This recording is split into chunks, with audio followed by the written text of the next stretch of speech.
proof here. So the given information is WS and PR are equal, ST and RV are equal. So I'm going to label those on my diagram. I'm going to find the statement, identify it as my givens. Okay, so I'm looking to prove that the whole segments are the same. So the fact that I'm looking to prove that should encourage you to think this is going to involve some segment addition. Okay, but let's go through our proof here and identify. WS plus ST equals PR plus RV. Is that in the structure of segment addition?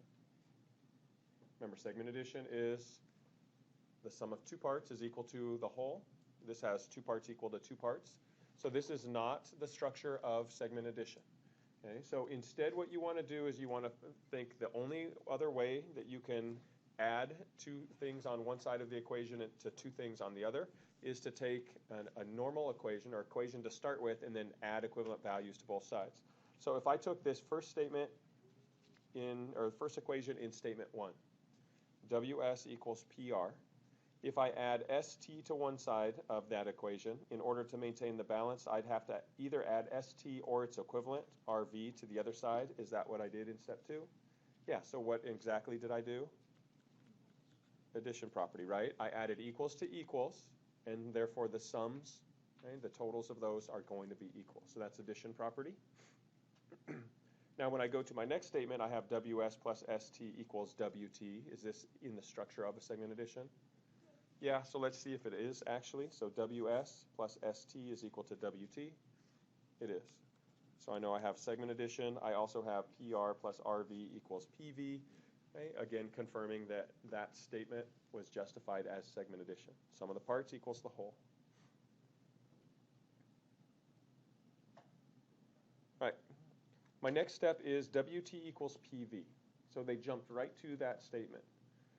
Okay. So what I need to do is I need to look for WT and PV earlier in my proof. So here's WT and here's PV. Are both of those set equal to the exact same thing? No. They're set equal to equivalent things, right? Based on statement 2, those are equivalent values, but are they exactly the same? No. So this is not going to be transitive property. Okay? It failed that test. Okay, so what I then have to do is figure out a way to possibly substitute. So do I have an equation where I could substitute WT on one side of it, PV on the other side based on this? Yeah, if I take my statement from step 2, what can I replace WS plus ST with? WT. And what can I replace PR plus RV with? PV. So there's my statement. I replaced two things with their equivalents, and so that's going to be an example of sub-only, okay, a substitution. Okay, I replaced equivalent values. I didn't have the relationship that two things were equal to the exact same thing. Because if you look earlier in the proof for these elements that are set equal, there's no place earlier in the proofs where those two things are set equal to the exact same thing.